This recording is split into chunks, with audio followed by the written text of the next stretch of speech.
Bonjour à tous, ravi de vous retrouver. Et aujourd'hui, j'ai envie de vous parler de la dégustation, parce que la dégustation, finalement, c'est ce qui cristallise le mieux le métier de sommelier, et c'est le plaisir, effectivement, que l'on va mettre en œuvre. Alors, pour bien déguster, 3 conseils. D'abord, choisir une pièce aérée, une pièce à une température agréable, confortable, donc autour de 18 à 20 degrés, c'est parfait.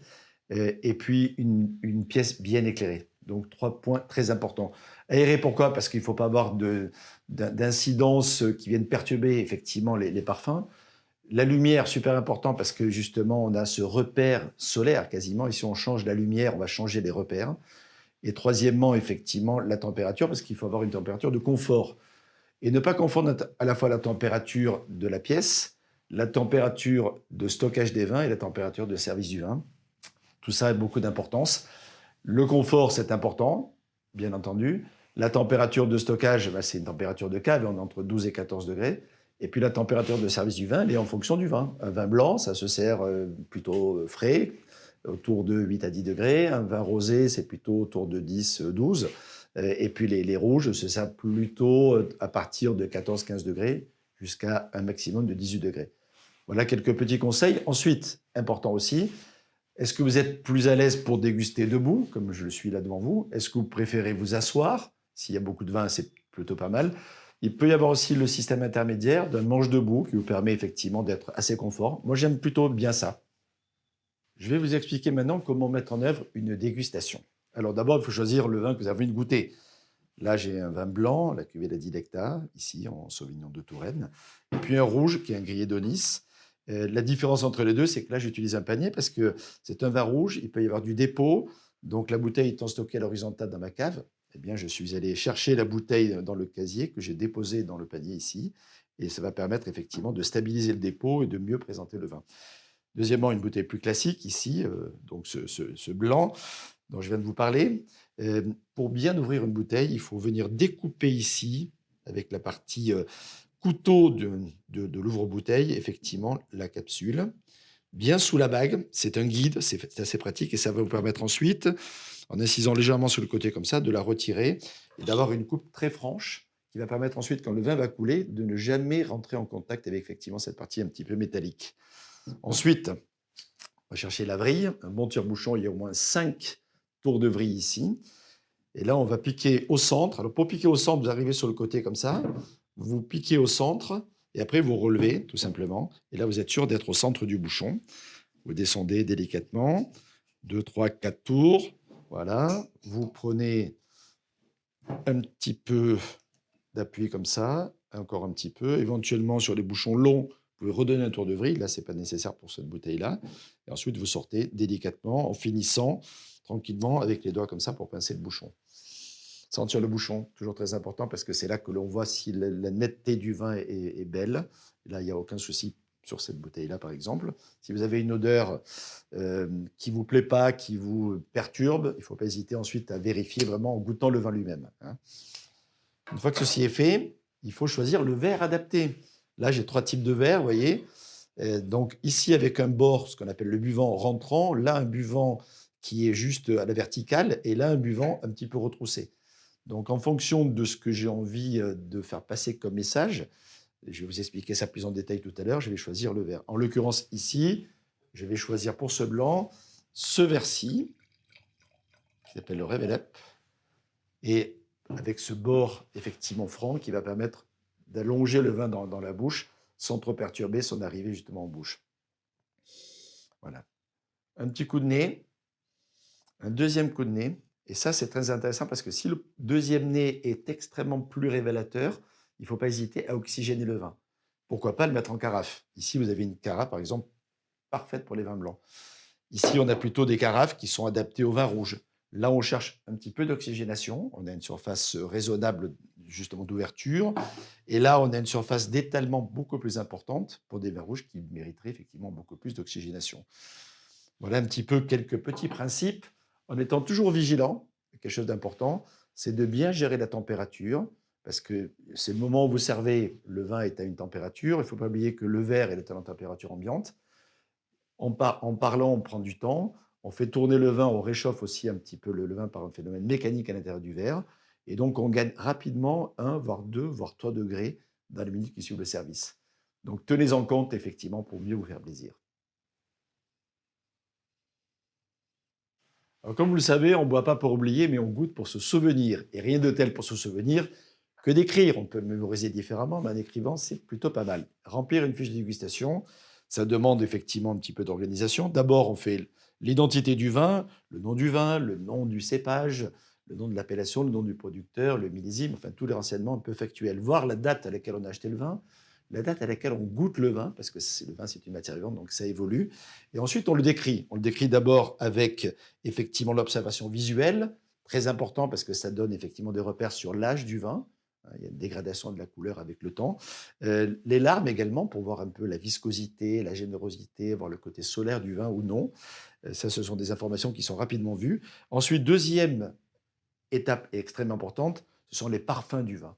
Donc là, on va rentrer dans le côté fruité. Il ne faut pas oublier que c'est du raisin au départ, mais également sur les arômes qui peuvent se complexifier avec le temps, des arômes épicés, boisés, floraux, végétaux, tertiaires, sous-bois, etc. Donc vraiment la complexité du vin que l'on va décrire avec le plus de précision possible. Ensuite, on va le goûter, ça c'est un peu la récompense, hein. Donc on le prend en bouche, il y a l'entrée en bouche, cette sensation de fraîcheur, de franchise, etc., que l'on est à même de retrouver, on va l'écrire ou non, hein. Les sensations gustatives du corps, donc la matière, le prolongement du vin dans le palais, les fameuses saveurs fondamentales, le salé, sucré, amer, acide ou autre. Et puis la longueur en bouche aussi, hein. On a recraché le vin, toujours être prudent en dégustation, où on l'a bu raisonnablement. Et là, on va avoir cette sensation encore en bouche de présence du vin, de cette fameuse longueur et toutes ces informations olfactives également par la rétro-olfaction. Et puis ensuite, on conclut. Ça sert à quoi de faire une fiche? Ça sert à mémoriser, je l'ai dit. Ça sert à avoir le souvenir. Ça sert à classer sa cave. Ça sert aussi à l'organiser. Par exemple, le temps de garde du vin. Évaluer le type de plat que l'on pourrait imaginer avec, la température à laquelle on va le servir, le prix d'achat du vin aussi sont autant d'éléments importants qui permettent d'avoir un repère dans votre cave comme dans votre vie. Alors pour bien déguster, il faut être en forme aussi. J'espère que vous êtes bien reposé. L'idéal pour la dégustation, c'est fin de matinée, quand les papilles commencent un peu à s'exciter, que l'appétit arrive. Éventuellement, fin de journée aussi, et ça marche vers 19h, mais franchement, le matin, entre 11h et midi, c'est juste parfait pour déguster. On va commencer avec ce premier vin blanc, donc c'est la Dilecta, hein, ce fameux Sauvignon de Touraine, ici dans le millésime 2017, qui est un magnifique vin produit à partir du cépage Sauvignon dans son terroir de prédilection qui est la Touraine.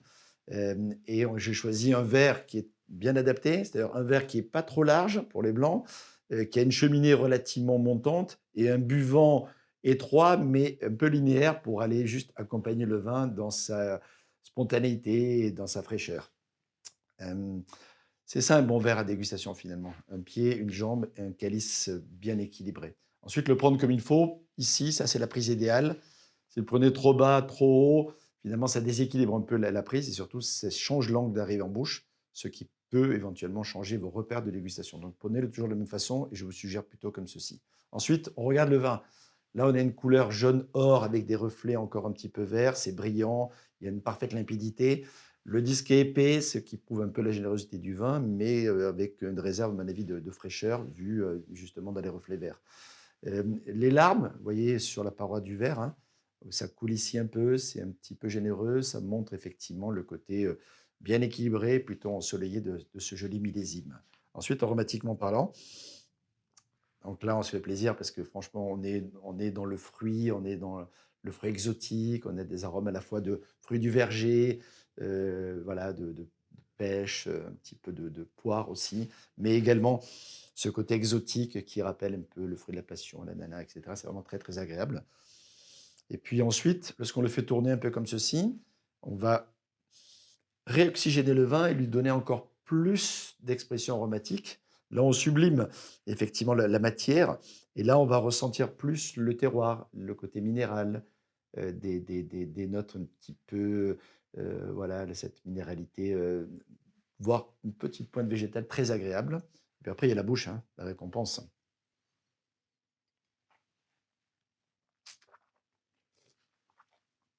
L'entrée que l'on analyse avec les lèvres et les dents, hein, est très franche, très aromatique, légèrement acidulée. C'est vraiment super pour démarrer effectivement la dégustation.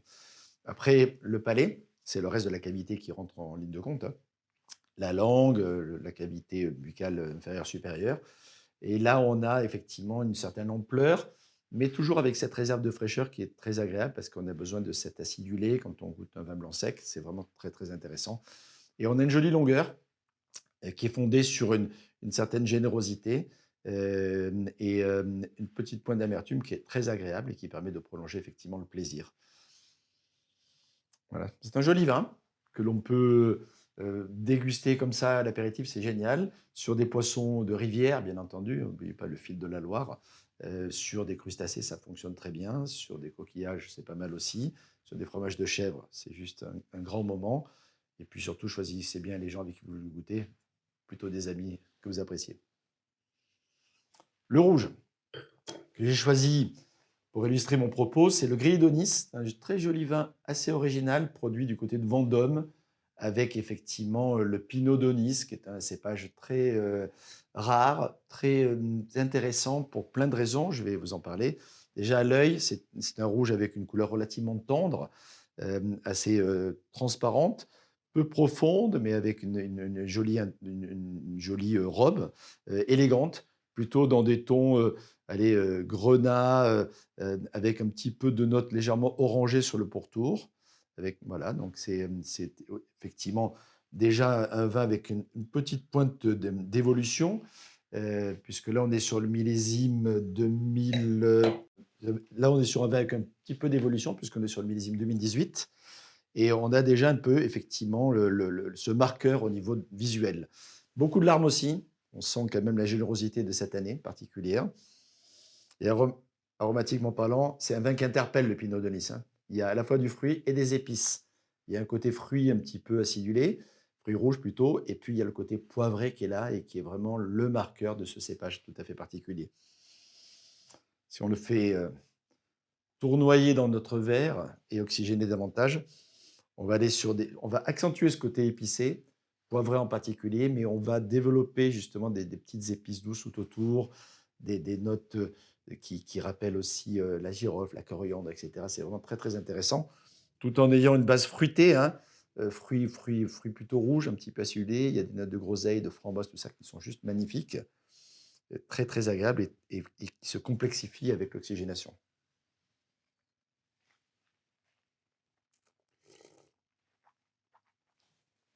En bouche, il y a une attaque extrêmement franche, légèrement acidulée également.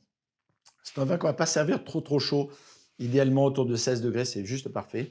La bouche est relativement harmonieuse.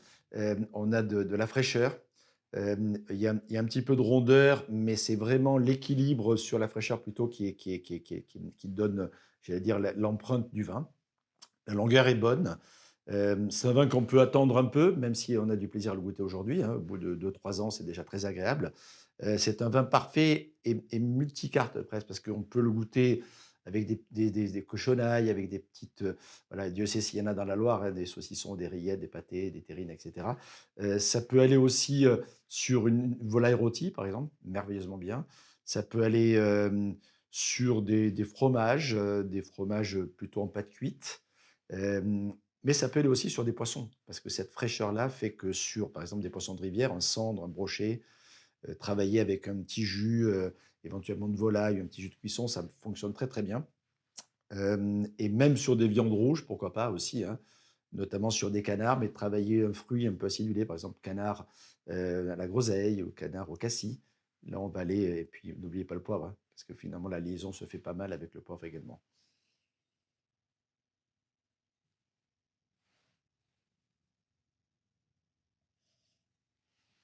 Je suis très heureux depuis un certain nombre d'années d'accompagner à travers la recherche de terroirs identitaires de la Loire la structure fédératrice des plus belles caves coopératives de ce secteur, effectivement avec Robert et Marcel pour le secteur justement de Saumur et Saumur-Champigny, mais également Bourgueil, la cave des vignerons de Vendôme, par exemple ici avec ce fameux grillé d'Onis exceptionnel, les vignobles du Paradis, les jolis vins, hein, et très jolis appellation Chinon.